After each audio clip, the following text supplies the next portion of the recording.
मोर्शी पोलिसांची प्रतिबंधित सुगंधित गुटखा वाहतूक करणाऱ्यावर कारवाई. 2,03,000चा मुद्देमाल जप्त.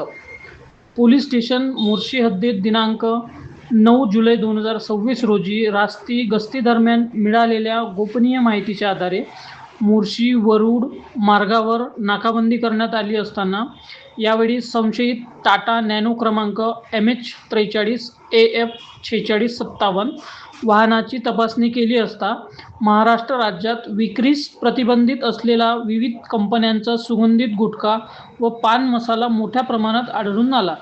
या कारवाईत आरोपी रविकांत रजत वय 26 वर्ष राहणार कुरडपूर्णा तालुका चांदूर बाजार यास ताब्यात घेण्यात आले. वाहनातून विविध कंपन्यांचा प्रतिबंधित गुटखा व पान मसाला तसेच वाहतुकीसाठी वापरण्यात आलेले वाहन असा एकूण 2,03,000चा मुद्देमाल जप्त करण्यात आला. सदर प्रकरणी आरोपीविरुद्ध 2023 मधील कलम 123, 223, 272, 275 अन्वये गुन्हा नोंद करण्यात आला असून पुढील तपास पोलीस स्टेशन मोर्शी करीत आहे.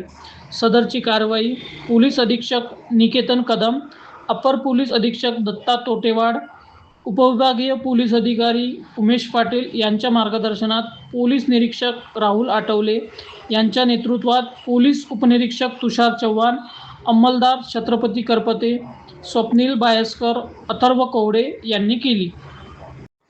नवनवीन आणि ताज्या घडामोडी बघण्यासाठी आजच जनसूर्य न्यूज चॅनलला सबस्क्राईब करा.